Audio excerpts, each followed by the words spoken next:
You're listening to the Real Deal Podcast, Episode 4 for the week of May 1st through May 7th, 2016.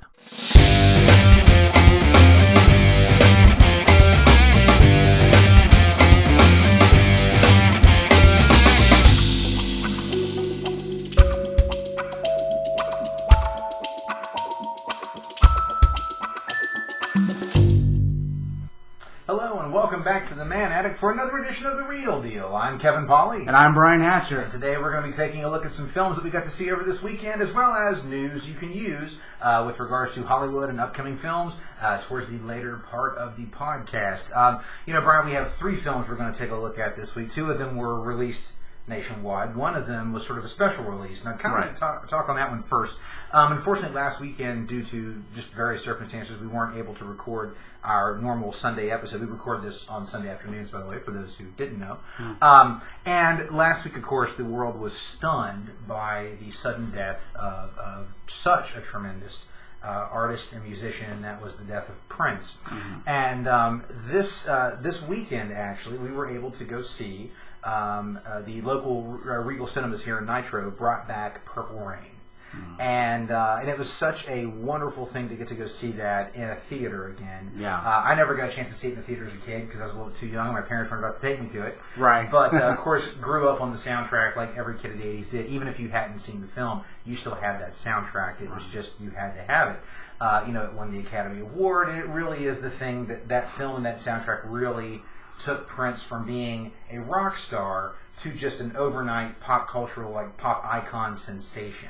And it really is an amazing thing. And, getting to see that again, and there were actually people in the theater today with us, getting to experience it again, you really get a feel for just how much we lost as far as the artist and musician in Prince goes. So, Brian, what was it like for you to did you get to see it in the theater this initial round? Well, I was old enough to do so, but I never did get the chance, although a lot of my friends in high school certainly did.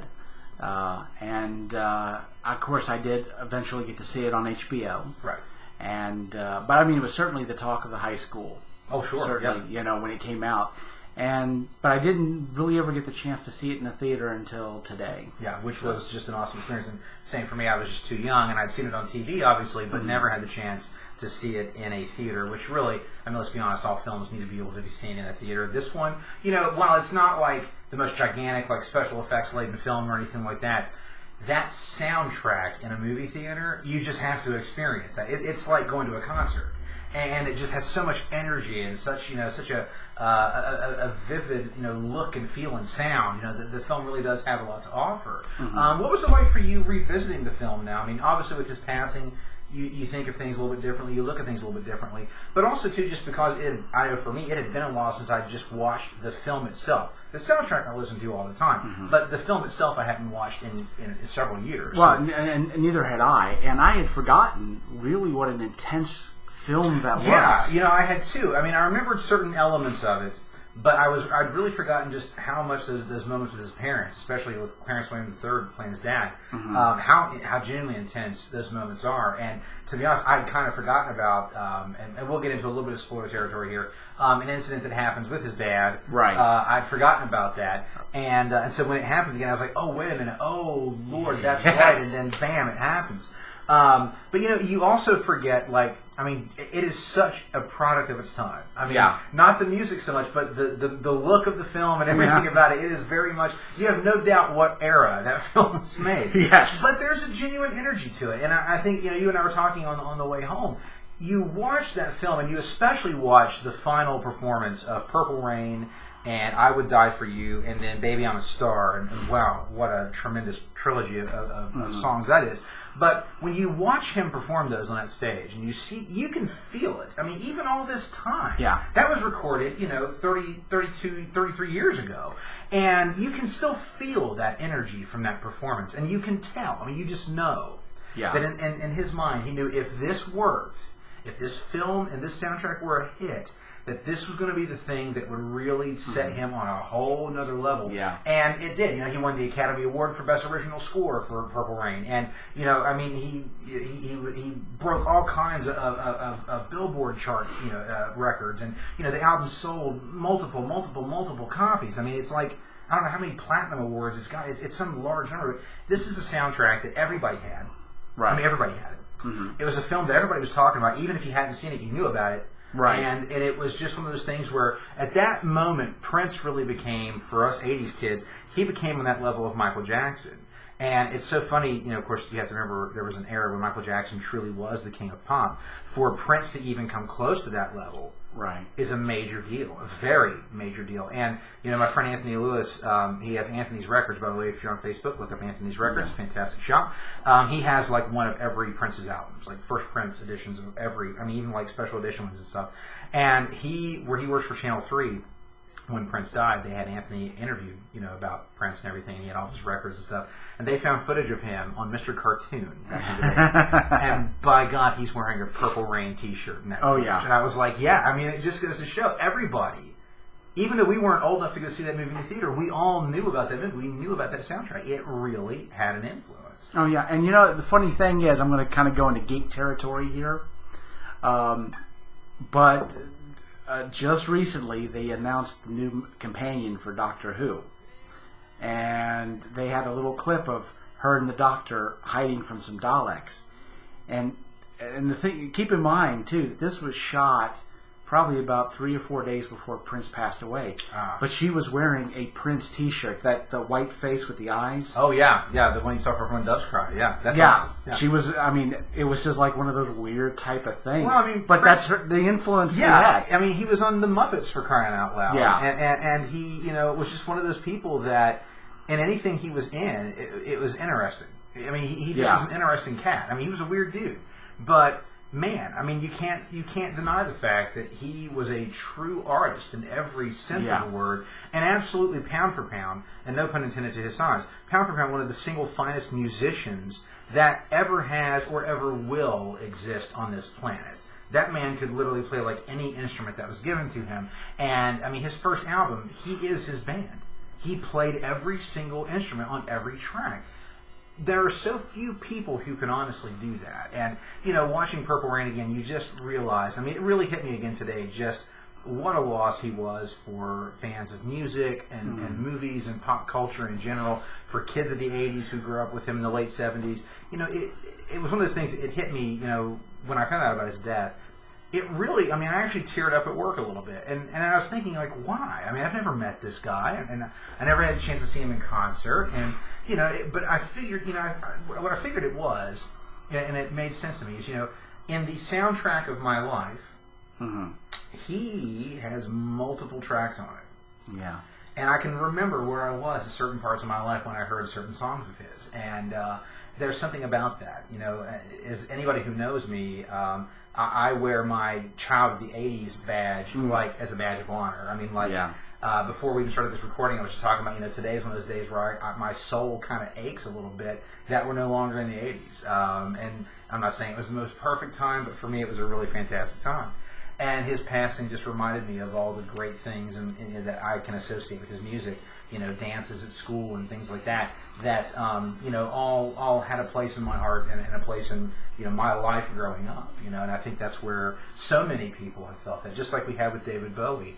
With Bowie, it's the same thing. I can remember where I was when I first saw him, and I can remember when I first saw Labyrinth, and I can remember all these things that his music did to permeate into my life. And when you lose someone like that, it's funny, people mourn over someone that they've never met, but I think what it is their music, it becomes a part of us. Right. And allows us to maybe even get through tougher times that we couldn't get through by ourselves, or allows us to maybe even have a way to verbalize what we're feeling.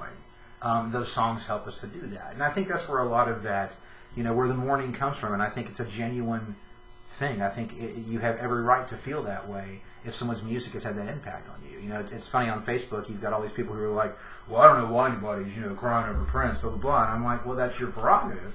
Yeah. But you need to understand why those people do. Yeah, absolutely. And just because you don't doesn't mean anything. It's who you are as a person and your experiences as a person, your human experience, and how that artist, whether it's a movie or music or whatever, how that impacts you is how you have to process that yourself. So I'm not surprised that people mourn. My good friend James Hawley, he's one of the biggest Prince fans I know. He and Anthony are probably the two biggest Prince fans I know, and they're huge fans. And they were devastated. And I understand completely why. Yeah. I totally. When Billy Joel dies, I'll be unconsolable. I will mourn. I will genuinely mourn. And I'll tell you one thing that I found interesting is Kevin Smith. He does this podcast called Fat Man on Batman, and they talk about a lot of different things. And he did a podcast on Prince's death, and it's kind of interesting. People have seen his first little concert video. Yes. He talks about that weird weekend he spent with Prince, you know. And I was kind of interested to what his take would be on this, because it seemed like they didn't part on good terms. On good terms, on good terms. I kind of wondered, and I was really surprised because Kevin Smith was at the verge of tears. I mean, because he felt like he would have time to go back and make amends. He was a young man. Yeah. And one thing that he really broke down about, he said, I didn't talk about this in the show because this really wasn't, in the narrative I was telling, it didn't really fit. But and of course he talks about, you know, his daughter coming over, you know, coming to see him for Father's Day and all this. And there was a point where he introduces Prince to his daughter. And Prince is very kind to her, introduces himself to her, and she's like, do you like music? And she goes, yeah. And Prince picks her up and dances with her for a while. That's cool. Now, I mean, and of course at that moment, when Kevin's talking about that, I mean, tears are coming. Yeah. He doesn't talk about that, and because, of course, that kind of humanizes him, and that kind of wasn't the point. Yeah, he was going for a joke. And he was kind of going for a joke, yeah. But, you know, the fact that his heart, in a sense, is broken because it was in the back of his mind. He's like, you know, I kind of want to talk to this guy again. I kind of want to mend fences. Yeah. And of course, he doesn't get that opportunity to. Right. It just seemed like the whole thing seemed weird because even you and I mean, when we taped the last Real Deal, you know, which was the Sunday before. Yeah. We were talking about Prince and his influence. I don't, you know, we just got talking about music, and of course Prince came up, and it was just kind of weird that we would be discussing him, spending a lot of time talking about him, you know, and just days later we'd lose him. Yeah, you know. And you know, it's funny getting back to the film. I know we got a little off topic, but the film itself, I mean, really, it holds up very well. I mean, it's not the most like deep movie as far as like what it's about. It's a very simple story. It's a musician trying to make it big, and there's rival bands. But you know, there's a real vibe to it. There's a real energy to it, and you can't talk about that film without talking about the foils for the Revolution. And that is the amazing Morris Day and the Time. Yes. And it's like watching them again. I'm like, how did they not like get any bigger? Because they are, and I think as you put it best, they're like the ultimate party band. I mean, my God, they got everything. They got the moves. They got attitude for days. Yeah. They got a really funky sound. They do, and it's a great film, and I think where Purple Rain succeeded, where maybe later films like Under the Cherry Moon and even Graffiti Bridge didn't, was when you watch this film, it had a feel of being biographical. Yes, it does. Even though it's not necessarily. Yeah, I mean, yes, it does. I mean, the thing about it is there's little hints of things. I mean, Prince he was notoriously private. Yes, he didn't really talk about his private life, but when you watch this movie, you kind of get a feeling you know who this guy is. He calls himself the Kid, and it's almost, in a sense, and I think in a sense why there's so many masks in this movie and that sort of thing, and you have all this imagery with dolls and puppets. Yes. Is that by wearing the mask of the Kid, I think Prince could be kind of honest about who he was. Sure. And although maybe it's not 100% factually accurate, I think that a lot of his heart is in that movie. Oh, I think so completely. And I think what's really great, too, is that the directors and producers were able to keep it there in Minneapolis, where he kept shop. And I think what's always so great about him is that he really loved that city. Yeah. You know, when he made it big, he could have built Paisley Park anywhere he wanted to. Yeah. And he built it right there in Minneapolis. Well, you know, he really was playing there, you know, at First Avenue. I mean, like, you think about, really, that film really is a neat, I think, again, a very biographical telling, you know, of his story. And, you know, and the thing you really talk about when you talk about Purple Rain, though, is that amazing, amazing soundtrack. Yeah. And, man, I'm telling you, it's still is one of the greatest albums you'll ever listen to, from beginning to end. And it's interesting, we were talking about this, you know, the music and the context that it's used in the film is it really kind of makes certain songs stand out differently. And like I was saying when we came out of the theater, and if you watch the film, you know what I'm talking about. You hear the song "Darling Nikki." If you're just listening to it on the album, you're like, "Whoa, that's a pretty naughty song." Yeah. But when you watch it in the context of the film, you're like, "That's the greatest middle finger, double middle finger for crying out loud that you could give anybody," and it stings. I mean, like you can feel it through the screen, man. You're like, "Oh wow, Apollonia just got burned." I mean, like, wow. I would say the only song I would even compare to that, as far as a middle finger to an X, would have to be "You Can Go Your Own Way." Yeah, probably. Yeah, probably. Maybe. Alanis Morissette's "You Ought to Know," maybe there. You might be able to put that one up there too. But I think "Darling Nikki," when you look at it in the context of the film, man, God, seriously, it's like the ultimate tell-off. It's amazing. Yeah. But it's such a fun movie to watch. It is a little bit darker than I remembered it, and that not totally. It's not the overall feel, but you definitely get the vibe that Prince is an artist who really kind of suffered in some ways as far as like not knowing how to express himself sometimes, except only through his music. That he was a very private person, and the film does kind of give you that feel again. I was thinking the exact same thing, that this feels a hint biographical. But, you know, to wrap things up, I will conclude with this. If you've never had the chance to see it, by all means see it, whether it's on, you know, DVD, Blu-ray, streaming, or if it's still playing in the theater this week. If it's playing anywhere near you, go see it. Go experience it in the theater. Yeah. Experience any film you can in the theater, and especially this one, because again, it really does have the concert scenes in particular, and surround sound in a movie theater. Yeah, man. I mean, there were times I kind of wanted to get up and I wanted to do the bird. I'm not even gonna lie. Wanted to kind of get up there with Morris Day and get it going. I wanted to put my hand up for Purple Rain, I'm not gonna lie, and I didn't, because I'm like, well, we're sitting in the very front and people are gonna think we're assholes. But it's the kind of film that really, I mean, to see it with a room full of people, a theater full of people, is the way to watch it. I will say this, and I will say this till the end of time. There will never be, for me, a better rock ballad ever than Purple Rain. Yeah. And when you see it unleashed in the film, and you hear its genesis, and you finally get it unleashed in its full potential in that film, there's really no better rock ballad, I think, that could ever be recorded. And I know that goes against like, oh, Stairway to Heaven, so don't get me wrong, it's a great song, I get it. Yeah. But Purple Rain is, every note is perfect. It never completely overstays its welcome. Even at 8 minutes long, every note is there and it makes sense, and you can feel that man's passion. You can feel all of the hurt and love and anger and happiness that he's ever had in his life mixed up in reality and put out into song. And that moment, I mean, really, I had chills watching it in the theater and got a little wet behind the eyes, I'm not even going to lie. Yeah. It's a powerful, powerful song. It's a powerful, powerful moment.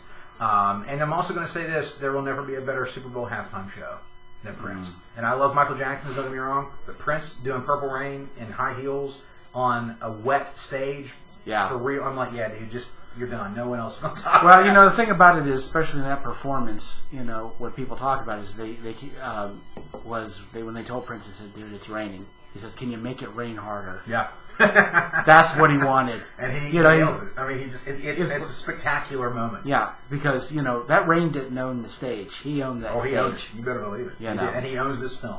Yeah. I mean, hook, line, and sinker, he owns this film. So, let's wrap up our discussion on Purple Rain. Again, if you get the chance to see it, see it. If you get a chance, it's still playing this week in the theater. I don't know if it finishes up today or not, but if it's playing throughout this week, probably until Thursday, go see it. Yeah. Don't pass go, not collect $200. Just go straight to the movie theater and buy your ticket and go see it and experience it in the theater, because you really do need to do that. Now, there were two other films that came out nationwide this year. You had a chance to see one, and I had a chance to see the other. Right. So let's first talk about the one that you got to see, which is one I'm looking forward to seeing myself, and that is Key and Peele's first Hollywood film, and that's Keanu. Yes. We saw the trailer for it today in front of Purple Rain, and I laugh every time I watch the trailer. And I laugh hysterically at the overabundance of George Michael. And I'm not going to hate. I love me some George Michael. Flat out going to tell you, love me some George Michael. You're going to love this film. There is a lot of George Michael. And I don't want to spoil it, but there's a scene with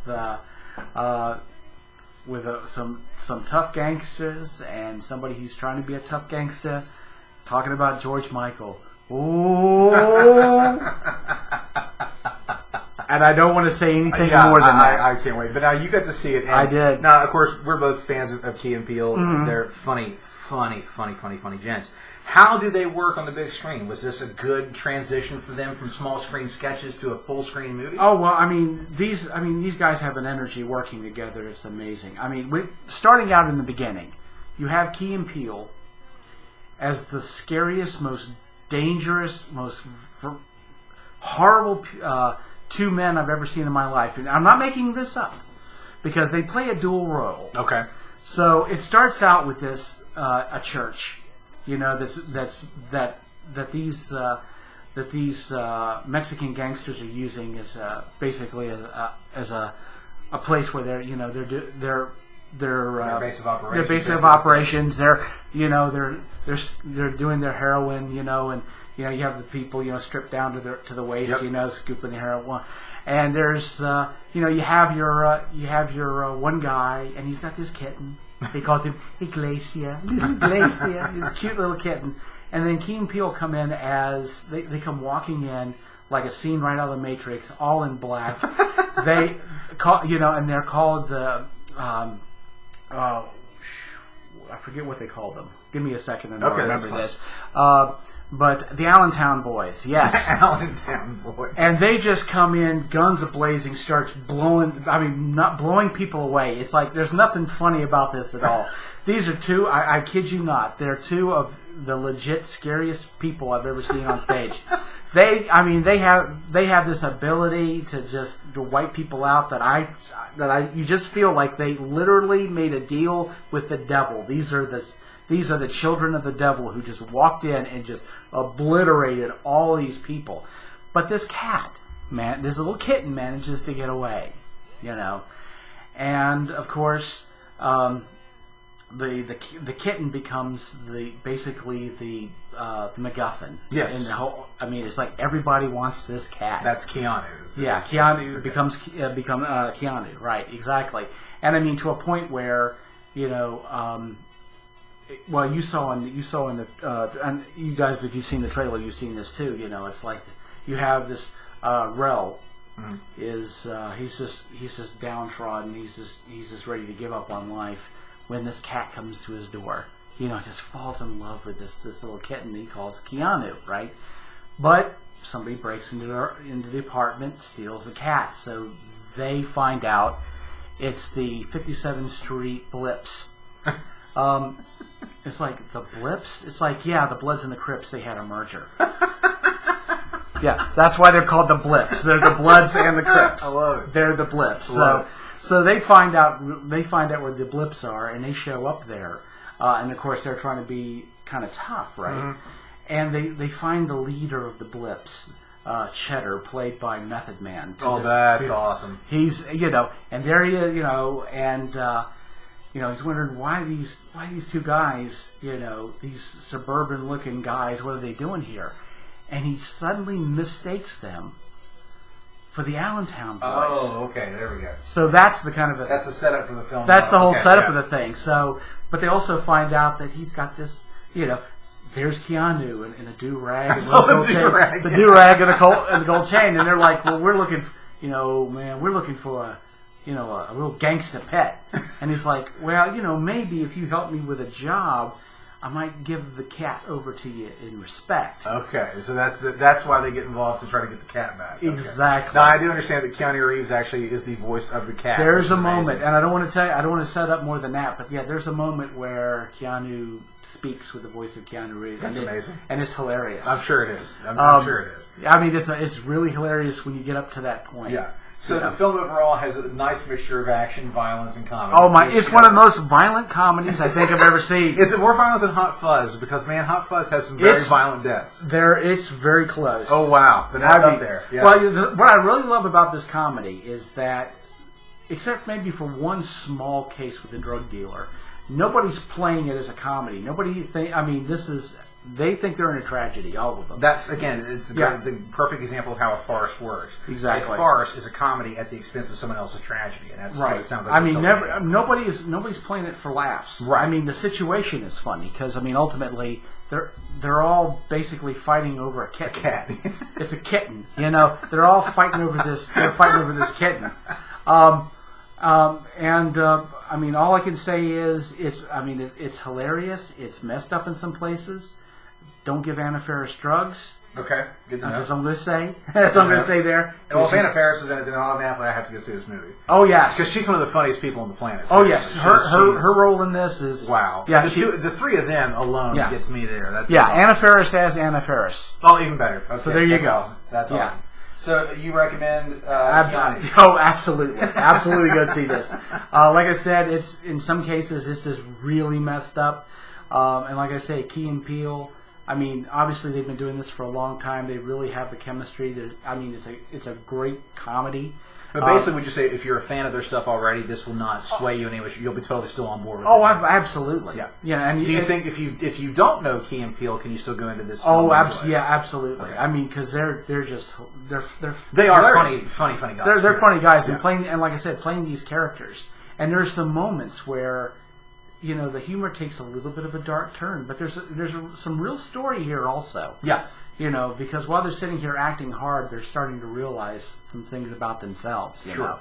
And they get to kind of grow as characters. So there's actually some meat to it. It's not. Oh, absolutely. Yeah. I mean, absolutely. This is not just a surface kind of a comedy. They throw them into some weird situations. Let's laugh at them. There's some stuff going on there. That's cool, man. So they learn, they grow. The people around them learn and grow, and then one of the most violent gunfights you can ever imagine breaks out. Awesome. That sounds like my cup of tea. I am genuinely excited to see it. That's awesome. Well, like I said, I'm glad to hear you get a recommendation from you. Yes. And from what I can tell, I'm sure I would recommend the film because I can't see me not loving this film in every facet because every trailer I've watched is just howling with laughter. And now knowing that there's even more George Michael in it, that alone. Oh my God! You have no idea, my friend. You've got no idea. Awesome. That's no idea. Well, the other film that came out this weekend that I had a chance to see with my son was Sony Pictures' Ratchet and Clank, which is their first foray into the animation world as far as like taking their PlayStation characters and bringing them to life in a movie. And it's funny because my son's never played the video games. He knows of them and he's watched videos about the video games, but he's never played them. But he really wanted to go see it just because the movie itself looked very cute and it's very colorful and it's in 3D. But it's funny, I will say this as a parent. I've watched worse. I really have. I've watched worse. It's very harmless as far as like there are things you'll laugh at as an adult just having to go see this movie. There are things my son, was almost in tears over. He was laughing at so hard. And there were some things I can't lie. There were a couple of moments that had me laughing pretty hard. For those of you in the know, if you're a film geek, you know of the infamous Wilhelm scream. Yes. And there is a big battle scene on this bridge where these robots are fighting each other, and this one gets knocked off, and as he falls, you hear the Wilhelm scream, and I just remember thinking in the theater, oh, it's the Wilhelm scream. No sooner did I think that one of his partner robots leans over and goes, Wilhelm! And I was like, oh, played. Okay, we're good. This movie also has the amazing weapon known as the Sheepinator, which turns its target into a sheep, and I'm not going to lie, it's ridiculously funny. Yeah. Should not have been as funny as it was. It sounds very stupid. It is very stupid. But I will not lie. My son and I both were almost in tears laughing at the ridiculous nature of the Sheepinator. It's a movie that it's your typical hero. This very much your Luke Skywalker character. Your fond boy who aspires to be something more, and everybody's like, you can never do it. You'll never work out. That guy goes and tries to do it. He fails. But then he ends up having to do something and ends up saving the day, and then boom, he's thrust into adventure because, he says so. Yeah. So it's your typical, hero rises up from a low income or small time, not a big family. This guy doesn't have a family at all. He's a mechanic, but he ends up rising up and becoming this galactic ranger and ends up saving the universe, and there you go. But if you're a fan of the video games, there are a lot of Easter eggs there, definitely. And it's funny when it first comes on. The Sony logo is the triangle, circle, X, and square from the PlayStation controller, and it's a PlayStation original. And I'm like, wow, can we advertise the PlayStation any further at this point? Luckily, I've already got one, or I had to probably go buy one after because of my son. Yeah, but. there are some great voices in it. You have Paul Giamatti, you've got Rosario Dawson, you've got Sylvester Stallone, you've got John Goodman, and John Goodman is always awesome doing voice work. He never phones it in, and he doesn't even in this. He's still great because he's just John Goodman, and he's awesome at doing voice work. And some other, you'll recognize several voices, and there are some from the video games that carry over. There are some funny little cameo instances of previous PlayStation characters like Sly Cooper and there's another character I can't think of now. It'll come to me. But some old school PlayStation video game characters have little Easter eggs in there as well, which is kind of funny. Crash Bandicoot, that's what it was. Crash Bandicoot. So it's not like I will say this: if you're a parent and you've not taken your kids to see either Zootopia or The Jungle Book, take them to go see those first. Those films are so fantastic. Both of them right now in my top 10 list of the year. Zootopia is still right now my favorite film I've seen this year. Hands down. Seriously, Zootopia is my favorite film I've seen this year. And Jungle Book is not far behind. So I would tell you, if you've not seen those as a parent, go see those movies because you will enjoy them probably even more than your kids will because you'll just get things that they don't. Right. They're both very smart, very layered films. With things for everybody to enjoy. This is much more of a kid's film, but again, as a parent, I've seen far more offensive, like where I'm like, oh my god, please just shoot me out. It's not Barney the Dinosaur bad. It's not Thomas the Tank Engine bad. So it's definitely an okay film. Yeah. It's not it's not any kind of like standard setter. It doesn't raise the bar in any way, shape, or form. The animation's pretty bland. Yeah. Some shots look really nice, and some of the 3D effects are really cool. The kids will definitely enjoy that. The weapons are neat and things like that. The universe itself is pretty neat. It's very funny. There's a lot of good little in-jokes. But overall, like on a scale of 1 to 10, it would be like around maybe a 5 or a 6. It's not a bad film. Good lessons for kids as far as not giving up on your dreams, not just just because someone tells you can't do something doesn't mean you shouldn't go try. So I can never not appreciate that message. No matter how many times I've seen it told or how many ways I've seen it told, I can never not appreciate that message. It's a very good message for kids and adults alike. So in the end, would I recommend it? No, it's not something I'll tell you to seek out and buy. Yeah. But if you have kids who are wanting to see it, there are worse ways you could spend 90 minutes at the theater. Yeah. We'll leave it at that. Fair enough. Of course, next week we get the big release of the year for us, I think, which is Captain America Civil War. Already the film has made, $38 million in just the... Yeah, in the foreign market. And that's at a very small release, too, so that's wow. And the reviews have been stellar. I mean, really, they've been absolutely stellar. So it's going to be very interesting to see how it charts next week on the box office trend, because there are some people who say it could be, major record-setting opening weekend, not just for May, but one of the biggest of all times, potentially. So it'll be interesting to see how it plays. So those are the 3 films we saw this week. Again, for those of you who are watching at home, if you've had a chance to see them, let us know in the comments below what you thought. Did you enjoy Ratchet and Clank if you went to go see it? Did you enjoy Keanu if you got the chance? And if you did get a chance to go see Purple Rain, man, list your favorite soundtrack moment down below. We'd love to hear yours. Mine, of course, is the title track. But you can never go wrong with either of the Morris Day and the time tracks in that thing. Yeah. Period. They's money. Let us know in the comments below what you think of those films. And Brian, I guess we'll go ahead and turn things over to you at the news desk. Okay. Well, Will Ferrell has reportedly backed out of a comedy that would have had him starring as Ronald Reagan. I heard about that. Yeah. Yeah. In the plot, Reagan, during his second term, would begin to suffer dementia due to the onset of the Alzheimer's disease that would have eventually taken his life. And that an aide would be charged with tricking the president into thinking he was only an actor playing the role of the president. Oh, wow. Yeah. That's a little dicey. Yeah, after a huge backlash when the plans for the movie were reported on Wednesday, with even the Reagan children weighing in, Ferrell left the production both as star and producer. Yeah, that's a little bit dicey. I mean, if it would just been him doing Ronald Reagan like he did George Bush, I don't think he would really complain about that. If it's done in a friendly spirit. Yeah. But that seems like it's going a little bit too far if it's making fun of the Alzheimer's and dementia and stuff. That's a little bit too much. I mean, don't get me wrong.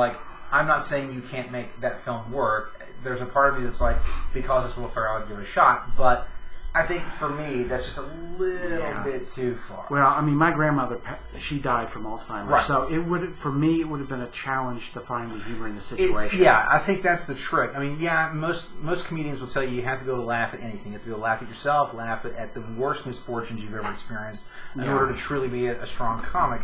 But I think there are just certain ways you could tell that story. I think to me, it would just be way funnier just him doing Ronald Reagan in the 80s. I mean, I'm sure he could make that work without having to even really touch on the Alzheimer's stuff. Just Ronald Reagan in general was such a character. I think he could have knocked it out of the park. Yeah, I just think that, I mean, and again, I'm in the same boat as you. I think that you should be able to make jokes about anything. Mm-hmm. But I feel that the reason you should be able to do that is because humor is a way to sort of have a catharsis thing. Absolutely. It's a catharsis. It's supposed to, it's not supposed to cause pain. It's supposed to alleviate it. Yes, I agree completely. Not have seen the script, not seen the movie. Maybe it could have been an ennobling thing by the end, but at face value, this just seems like this was a bad idea. Yeah, and in today's PC culture, I don't think the film would have had much of a chance. Honestly, I really don't. But I just don't see the humor in necessarily kicking somebody around who died of a terrible disease. Unless there's, so. Well, the bad news just keeps on rolling for Warner Brothers. Seth Grahame-Smith has left the director's chair of The Flash, citing creative differences. Add to that, Birth-Death Movies reporting that James Wan is, quote, feeling tremendous amounts of trepidation, unquote, about directing Aquaman, and that Zack Snyder's butting heads with WB execs over his vision for Justice League, which began filming just days after the release of Batman v Superman. Yeah. I just feel, again, it's like as much as we've talked about Batman v Superman and Man of Steel, wasn't happy about those films. I mean, I took no joy in the fact that they didn't do that. I mean, they made money, but that obviously that there was a trend coming. As far as the darkness of this film, and both of those films, and the sort of a tone which I don't really feel serves the movies. And it sounds like that tone might be creeping into the other projects, and that's to me a huge mistake, because it's one of the things you and I have talked about why the Marvel Universe is very interesting to watch, is that each character's film has its own tone. Right. Captain America, the First Avenger, doesn't feel like the Incredible Hulk, and that doesn't feel like Iron Man, and that doesn't feel like Thor. They're all individually different films. Guardians of the Galaxy doesn't feel like any of those. And Ant-Man is its own thing. And so, Captain America Winter Soldier feels even different from First Avenger. They each have their own tone. And where the issue is if all these films are going to have this dark, brooding tone for all of these characters, then it's like watching the same thing over and over. Well, one of the things that I've heard about Wonder Woman is that, people say, she was sort of distant and aloof and had issues in Batman v Superman, that the Wonder Woman movie is supposed to show all the terrible things she went through that put her in that position. Which again sounds like another depressing film, and I don't want that. I really don't. Batman, I understand. Yeah. Batman is, by his nature, a dark character. Yeah. And I think, again, as we said, all the Batman stuff in the movie is fantastic. And knowing right now, that Ben Affleck and Jeff Johns have been given free reign, and basically Warner Brothers is like, take the money and run, to make their Batman film. Now, that film can't come out soon enough for me. Oh, right. I genuinely cannot wait to see that movie. But right now, I think what Warner Brothers is seeing is that Batman v Superman has not broke $1 billion yet. And I think most people would have thought it would have already done that by now. Yeah. And that's including both the foreign and domestic market. The other thing is I know of no one, personally, that I know of, has gone to see it multiple times. Yeah. I don't know people personally. I know people who have. Yeah. I'm not saying it doesn't surprise. It doesn't surprise me. No. There are those who really enjoyed the film, and again, more power to them. I'm glad they loved it. But the thing about it is the tone of these films. I think do not serve them well. No. I think that the fact that Zack Snyder is fighting tooth and nail to keep this That's tone. not a good... I mean, the thing is, he made a great Watchmen film, but the problem is not every comic book film needs to feel like Watchmen. It just doesn't work that way. I mean, to put it in perspective, my 10-year-old son doesn't want to see Batman v Superman because Superman is not supposed to be that way. That's not how he's supposed to be. Yeah. You know, and I'm like, if you have kids who don't even want to see it, and I'm not saying my son is the norm, he's probably the exception, but the fact is that there are kids who don't want to see it. That there's a Batman v Superman film that my 10-year-old doesn't want to see really bothers me. Yeah. That there's a Superman film in general that I don't feel comfortable showing my 10-year-old son really bothers me. Yeah. And it sounds like that's carrying over into The Flash and to Aquaman, and most likely for sure in Justice League. And I hate the fact that, I mean, like we said before, DC should have the most kick-ass cinematic universe of anybody. Yeah, they should. I mean, now I will say another good thing I heard this week is they're potentially looking at George Miller to do a Green Lantern film. Yeah. Oh my God, yes, that would be amazing. Because George Miller showed with Fury Road, man, he can still pull out an action flick. And he can put out characters that you can actually enjoy and care about. Giving him the keys to Hal Jordan and the crew, I would be like, yep, go for it. Go make that movie, George Miller. You know, and again, you know, not to kick around Batman v Superman, but, you know, the thing about it is that now, you know, you have Zack Snyder who's run off to London with $250 million more of Warner Brothers money to make Justice League. And, you know, in a sense, Warner Brothers kind of got caught because they couldn't really say a whole lot about the situation when it hit. No. Because they'd already gotten such backlash from the movie reviews that they had to show solidarity in the ranks. Because if not, then that's it would have killed it even worse.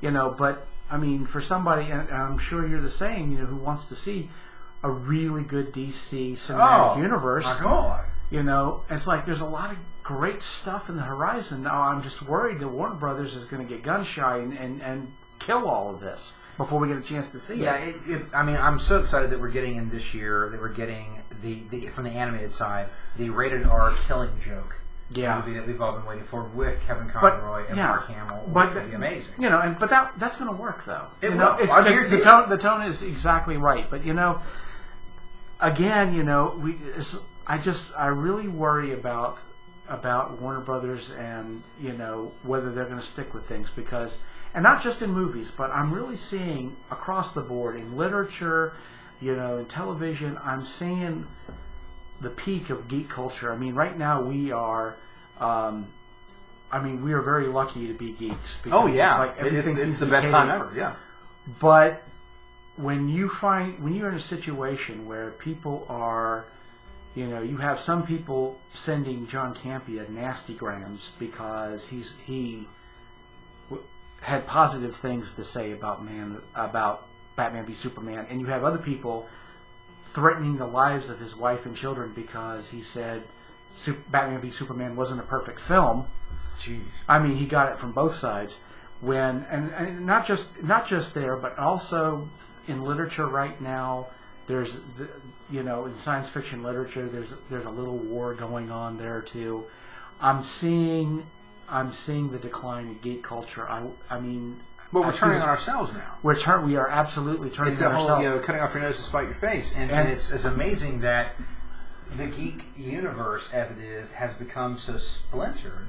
Yeah. Because we used to be, you know, the ones who were getting picked on and the ones who had to band together to show each other support. And now it's like, oh, you like that movie? Well, you know, you don't understand the comic book, or you don't.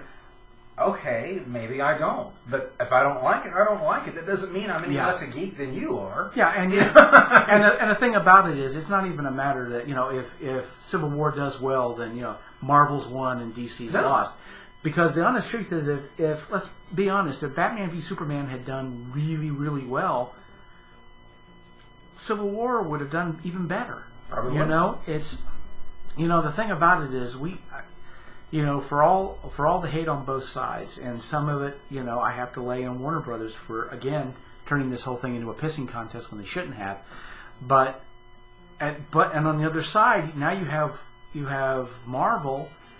I feel like they're kind of making the same mistakes. They are releasing way too many clips of this movie, I feel. I've been avoiding them like the plague. Yeah, no, I think in their marketing, they're trying too hard. I think they're so nervous about the fall of Batman v Superman. Yeah. I mean, it's this week. Is it even in the top 10? To be honest, I think it's maybe 9. But I will talk about that. But actually, it is 9. Yeah. Yes, it's still just hanging. So it's barely hanging on by a thread. And yeah. I think if anything, they're nervous about the fact that film, which should have been basically, as we kind of talked about, it should have been indestructible. But again, bad review should have been able to hurt it. Bad word of mouth even should have been able to hurt it. Just the name alone should have guaranteed butts and seats. And while it did make a lot of money, it has not had the legs that they thought that it would, or honestly that they needed it to have. Yeah, and the big problem that Warner Brothers is going to run into is that, where a lot of their money came from, parents bringing their kids into this movie, they're not going to fall for that again. Mm-mm.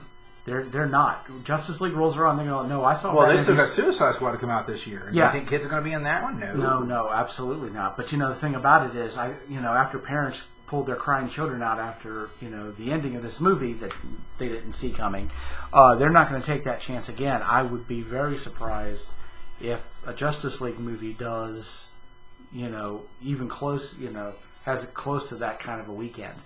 Unless, I'll be interested to see if somehow Warner Brothers doesn't just say, you know what, let's just pull the plug on Zack Snyder. Yeah. Refresh it, give it to Affleck. Like, hey, boom, go do it, man. Well, they definitely need a Kevin Feige, which they don't have right now. But and maybe pulling the plug on Zack Snyder will help. I just hope they just don't completely pull the plug. I think they've got too much invested into it right now to completely pull the plug on Justice League, at least. And I think that they're going to they have fast-tracked Batman just for that reason alone. Yeah. So that's going to be a big deal. But yeah, I think when Civil War comes out this week, I think that's a big thing we talked about with Marvel with all those clips, though, is I think Marvel is so worried about it not making the expectations that it should. Yeah. Because I think they're afraid of it being hurt by Batman v Superman. Yeah. And if you notice, most of the clips that are popping up now are stuff with like Black Panther and Spider-Man. Yeah. Trying to show these other characters are bringing in for kids to get really excited about, especially Spider-Man. Oh, yeah. Spider-Man. So, that to me is, I feel like that's what that is. It's a reaction to that. And things, I don't think that they've needed to do that. Yeah. But it'll be very interesting to see how it does this weekend. I think it's going to have a ridiculously strong weekend. But I'll be interested to see just how big it is. Oh, yeah, absolutely. So, also, to increase excitement for the new Ghostbusters movie coming out on July 15th, Phantom Events will sponsor the re-release of the original Ghostbusters. The film will appear in 750 movie theaters nationwide, including one near us. Yes. Hooray. And will be shown on June 8th, the anniversary of the original 1984 release, with an encore showing on June 12th. This is but one of several classic movies Fathom will be bringing to the theaters. Fathom will also be joining Sony to re-release Labyrinth in celebration of the movie's 30th anniversary. And Fathom's partnership with Turner Classic Movies will bring to theaters Ferris Bueller's Day Off in May, Willy Wonka and the Chocolate Factory in June, Planet of the Apes in July, National Lampoon's Animal House and Roger and Hammerstein's The King and I in August. Yes. Dr. Strangelove in September. The Shining in October. Nice. Breakfast at Tiffany's in November. And From Here to Eternity in December. Wow, that's some big stuff, man. I'll tell you what. I mean, if you're a film geek, that list right there has got you chomping at the bit. Yeah. I never got to see Animal House on the big screen, so neither did I. God. Oh my! I will make that happen because it's friggin' Animal House. And thank you, sir. May I have another? It's one of the funniest films in the history of funny films, and just a real landmark in '70s comedy. I mean, it's an iconic film. I still see people today with the John Belushi college shirt, or that poster of John Belushi wearing the college shirt in their dorm. I mean, like, it's still out there. It still resonates. Oh yeah. So yeah, that's fantastic. But, as a Ghostbuster, very excited about the re-release of the original film. It's never a bad thing to see in a theater full of people. It still plays brilliantly to a crowd. And you have to think that Sony is doing this to try to keep the goodwill towards the franchise, because the movie, the new one coming out in July, just got the dubious honor of the #1 worst rated movie trailer clip in the history of YouTube. Yeah. Which is wow. Not an honor that you want to have. And so many people have asked me what I think about the film, and here's what I think. I've read the Reddit's basically the basic synopsis of the story, and everything in the trailers that I've seen basically back that up. Yeah. I don't. It's a film that the story I don't think is going to be good. If that is correct, and from what I've seen, it is. The story is not good. I'm not thrilled about it. Mm-hmm. But I feel like it's the kind of project, and this does happen many times, where the cast, the crew, the director, the special effects, and everything can elevate the material into something that's at least watchable. Yeah. Do I think it'll be like my favorite film of the summer? No. Do I think I'll love it to the level I love the original too? No. Do I think it can at least be entertaining? Yeah. I do say this. I think, from what I've seen, Chris Hemsworth as their version of Janine, basically, and Kate McKinnon will steal this film. They will absolutely steal this film. Everything I've seen of Chris Hemsworth is genuinely funny. Very, very funny. His character is an idiot. Just a big, beautiful-looking man who's just... There's nobody home. Nobody home. Yeah. And that is funny to me. He's got a great sense of humor. And Kate McKinnon, I really like her character. She's very much like the Egon meets Ray of the group, and I kind of dig that. But, the thing is, if you're not a fan of Kristen Wiig, and I am, if you're not a fan of Melissa McCarthy, and I'm, half and half with her, mm-hmm. I think that's the thing. If you're not a fan of those people or that style of comedy, then this film's probably not going to work for you. Yeah. My thing is this. It's the same thing I said Batman v Superman. I'm seeing it and I'm supporting it on the promise. Because Sony has talked about a Ghostbusters universe that they're wanting to expand upon, including new teams, new animation projects, all kinds of everything. And also, of course, merchandise. And, I'll take merch. Yeah. I want to see the continuation. Plus, the Ghost Corps program, which my team is now a part of. I have, over here, you can't see it, but I have my signed certificate from Ivan Reitman. I mean, the Ivan Reitman, the director of Ghostbusters 1 and 2. He signed it for us, and it sits here in my office. My maniac, I should say. And it's it's neat to see them embracing the teams and embracing the fun of it. And that will not stop. My Ghostbusters team has so many requests for this summer. It's not even funny. And it's a lot of it's just based on the goodwill of the original films. But everywhere we go, people are like, "Man, have you seen the trailer for that new movie?" And most of the people that I talk to are like, "I think it looks like a lot of fun. My kids really want to see it. They're excited. My little girls are excited about the fact that they'll have a girl Ghostbusters team." And I'm totally fine with that. I have no issue with the team being female. What I have issue with is the story is just not a good story. Yeah. It's very by the numbers. It's not very clever. It's almost, in a lot of ways, a remake of the original film in some ways. But again, I will give it a chance. I'm not one of those people who's like, not going to see it. Well, no, at least give it a shot, because you can't make a well-informed decision as a critic. If you're going to call yourself a critic, you can't make a well-informed decision about anything if you don't actually go see it. And fine, if I'm calling out other critics on these things, so be it. Don't call yourself a critic if you're not actually going to give something a fair shake. Yeah. Because you're not. Yeah. All you are at that point is just a mad fanboy, and you come across that way. Yeah. I'm a fanboy, totally a big fanboy. But am I going to give it a shot? Yeah, I'm going to give it a shot. Yeah. And I hope it entertains me. That's all I'm asking for. Yeah. Just entertain me. Well, and the thing, too, is, what do you win if it does suck? Right. No, everyone loses. Nobody wins anything there. Everyone loses. Yeah, everyone loses. So I want more merchandise, damn it. Support the film. It's that kind of thing. Give it a shot, at least. Give it a shot. And if it doesn't work for you, fine. Go and talk about how terrible it was, because you've actually seen it and can cite reasons why you don't like it. The trailer is a trailer, and a trailer doesn't always work. There are trailers I've seen that were magnificent, and the film was terrible. Yeah. There are trailers I've seen that suck. Original Star Wars trailer, and the film is fantastic. Right. So, you can't just judge it off of the trailer. But I do think that this re-release of Ghostbusters is definitely an attempt to kind of get the fans still excited about the new film. I don't think it's any secret that it's coming out that close in proximity to the release of the new film. Yeah. Okay. Well, since we're talking about box office, The Jungle Book is still at number one, far and above number one. I mean, you could call it number 1, 2, and 3 because this weekend it made $42 million. That's actually up from last weekend, isn't it? Yeah, because it was like $30 million or something last week. Yeah, $42,438,000 $39,000. Wow. Not even close at number 2 was The Huntsman's Winter War at $9,390,000. I mean, there's a huge... That's a big drop. It's a huge... Well, we're talking 30 mil, basically. Yeah, I mean, it's a massive. And then at 3, we have Keanu at $9,350,000. Good for them. That's awesome. Third place. Fourth place, we have Mother's Day at $8,302,000. I forgot that did come out this week. Yeah. At 5, we have Barbershop. Good. The next cut at $6,125,000. Still top 5. That's awesome. At number 6, Zootopia. Zootopia still kicking at with $5 million. I adore that film. And good for it, man. I adore that movie. So at number 7, we've got Ratchet and Clank with $4,823,000. The Boss comes in at number 8 with $4,200,000. Still beating Batman v Superman. Yes, because right after that, Batman v Superman. It's beat it every week. Yes.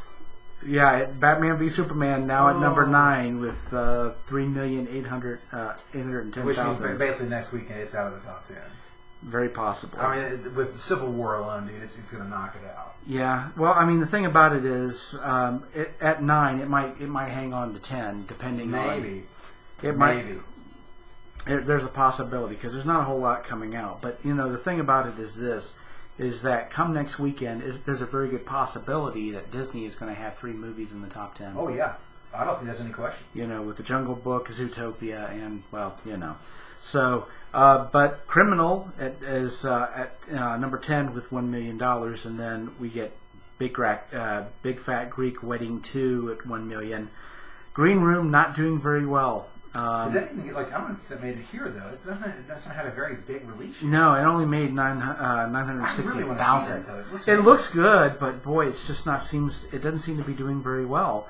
And it might have to do with its release. I mean, it's only in 470 theaters. It's a very limited release. 470 theaters. I mean, that's it. So, I mean, that's actually pretty good numbers, I'd say, for that few of theaters. Yeah, I mean, when other other movies are getting 10 times, they're in 10 times the theaters. Yeah. Which is kind of a shame because I mean it looks like it's a good little horror film. It looks intense, man. Yeah. Patrick Stewart alone, dude. Yeah. Hopefully it gets some legs and finds itself into some more theaters. But next week's going to be kind of interesting. We so we get to the movies coming out this week. Sure. Mothers and Daughters with Selma Blair, Courtney Cox, Christina Ricci, Susan Sarandon, Mina Sorvino, and Sharon Stone. That's a star-packed group right there. Yeah. So basically, it's the female Avengers.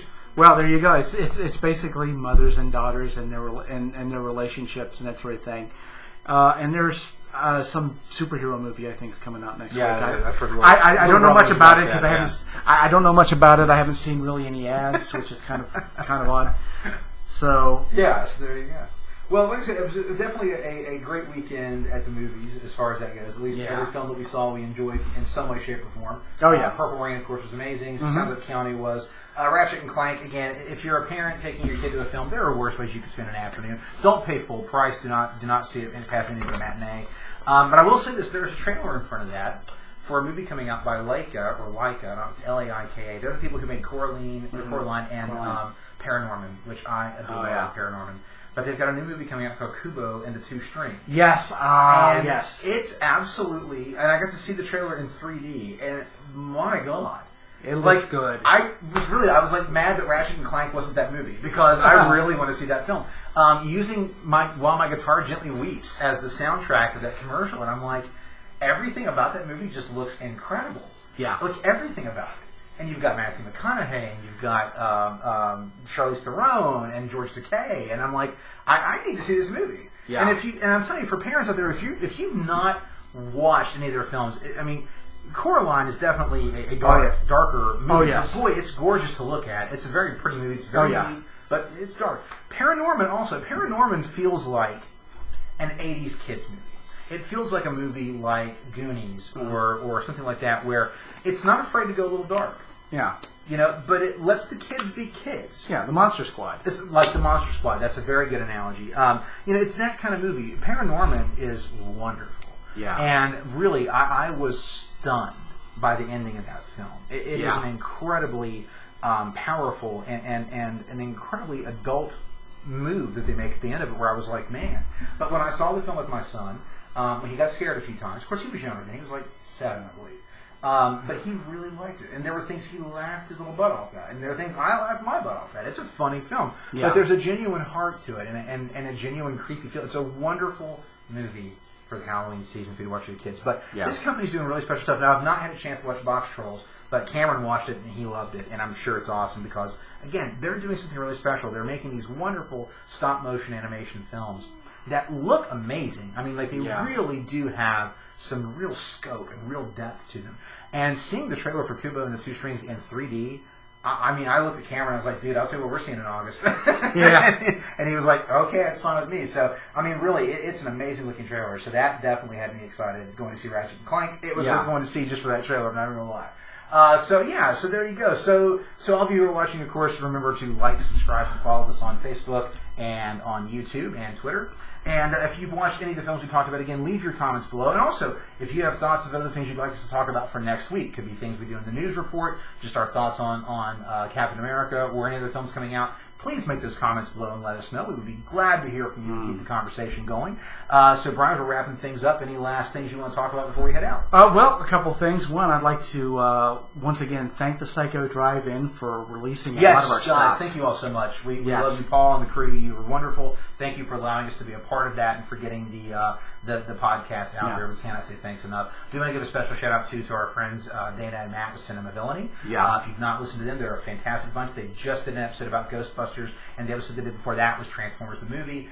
They're really a lot of fun to listen to. Good bunch of guys to listen to. So please check them out. Support local podcasts. And I want to add, just on a personal note, this week I follow Chris Stuckman on YouTube, and I really enjoy his reviews. Oh, he's really good. And I was stunned at, as we just kind of talked about with this whole fanboy backlash that we're seeing, and he released a video kind of where he had made like his own little treatment for Batman v Superman, and it was like something he wrote in 20 minutes, just threw it out there on Twitter for fun. And the hate mail and the vitriol that came from the fanboy community was nothing short of despicable. Really and truly, nothing short of despicable. And to see him, like, almost on the verge of tears, having to basically, like, rethink what he's even going to do, that's absolutely the most ridiculous thing I think I've ever heard. And if you're one of those people listening to this and you're one of the people who sent that kind of stuff or would send that, like, unfollow us, because I don't need that kind of drama in my life. Nobody does. Everybody's opinion is valid because it's their opinion. It's their reality. If you don't agree with it, that's fine. That doesn't mean you're right and they're wrong. It just means you disagree on their opinion. It's not fact. The only fact is that Jaws is the greatest movie ever made. That is the only fact that I can ever handle. But seriously, to Chris and the guys in the upper echelon, seriously, keep doing what you do. And know every once in a while you're going to get those moments, but keep fighting the good fight. To Doug and the Nostalgia Critic crew, to them as well. Thank you for doing what you do and for inspiring everybody like us to get out there and do it. But to Chris especially, dude, don't feel bad. Do not feel bad. Do your thing, man. If I'm ever up in Cleveland, I hope our paths cross. Oh, yeah. But so again, to our listeners out there, though, really, thank you for taking the time to listen to us. Thank you for taking the time to just like and subscribe. Thank you for taking time to respond. We'd love to hear from you. And as if anything, we are just a couple of fans, a couple of fanboys, a couple of geeks. We love to talk shop with other fanboys and geeks. So please, leave comments below. We'd love to hear from you. We will totally respond to anything you ask us to respond to. If it's in the comments, we will totally respond to it. Right. If you even find us, if you're friends with us on Facebook, send us a message and say, hey, thought you should talk about... Okay, that's fine. Send us a message through the Psycho Drive-In stuff. That's fine as well. But again, thank you for following us. Thank you for giving us an audience. And thanks for spending a little bit of time with us up here in the Man Attic. I think that'll kind of wrap things up, unless you have anything, Brian? Well, I will mention that I'm currently working on getting our podcast onto iTunes. Very cool. So we'll stay tuned. Yes, stay tuned. So. See what you did there. Yeah. But anyway, again, thank you as always, for your time and listening with us, and we hope that you've at least had an interesting time listening to us, and hopefully had something to make you laugh or make you think, or at least just say, hey, I think the same way these guys do. That's awesome. Or if you even thought these guys are idiots, you can leave that in the comments. It's not going to hurt my feelings. Yeah. But anyway, thank you as always for your time and for joining us up here in the Man Attic. So with that, we'll wrap this episode up. So again, thank you for joining us for The Real Deal. I'm Kevin Colley. And I'm Brian Hatcher. We'll talk to you next week. Get those shields ready, because old Caps are coming. By the way, #Team Cap.